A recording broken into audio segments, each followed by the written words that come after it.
Isipin mo to. Nagreklamo ka sa trabaho na meron ka habang yung trabaho mo ay pinapangarap ng iba. Minsan naiinis ka sa anak mo sobrang kulit.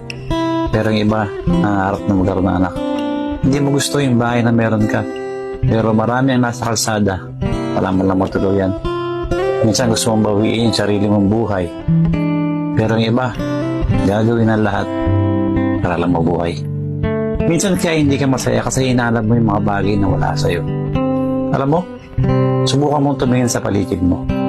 At makikita mo na napakadaming bagay na meron sa'yo na pinapangarap ng iba.